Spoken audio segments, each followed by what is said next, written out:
Sebagai informasi lain, Saudara, unjuk rasa mahasiswa Cipayung Plus Kendari di kantor DPRD Sulawesi Tenggara ricuh. Dalam aksinya, mereka menuntut program MBG dievaluasi dan menolak kenaikan harga BBM. Kericuhan terjadi saat pengunjuk rasa memaksa masuk ke dalam gedung DPRD Sulawesi Tenggara, namun dihalangi polisi Pamung Praja. Unjuk rasa dilakukan sebagai bentuk penolakan mahasiswa terhadap kenaikan harga BBM non-subsidi dan juga menuntut evaluasi program makan bergizi gratis. Mereka menilai program MBG jadi ladang korupsi dan juga pemborosan anggaran.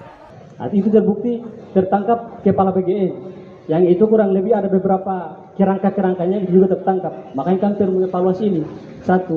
Kemudian selanjutnya, yang ini kami evaluasi daripada makanan bergizi gratis, itu adalah bagaimana aktualisasi atau realisasi daripada setiap daerah. Apakah itu sudah tepat sasaran atau tidak? Karena bagi kami juga hari ini mahasiswa, kami diskusi adalah ini kan pemborosan anggaran. Anggaran yang per hari dihabiskan berapa triliun hanya untuk makan bergizi gratis, itu bagi kami belum ada hasil. Hasilnya adalah hanya siswa kenyang. Tapi menjadi tujuan daripada MBG itu adalah stunting, itu belum terpenuhi. DPRD Sulawesi Tenggara akan mengkaji aspirasi mahasiswa sebelum diteruskan ke DPR RI.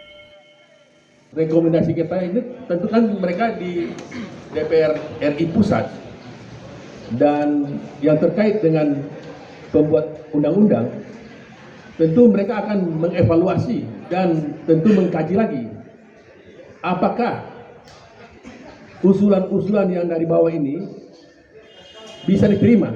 Nah, kalau bisa diterima itu kan bukan kewenangan kita.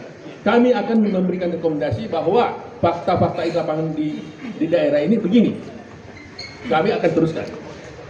Kalau nanti keputusannya nanti apakah diterima, nanti mungkin dengan catatan, nah ini kita serahkan kepada yang tingkatannya lebih di atas gitu.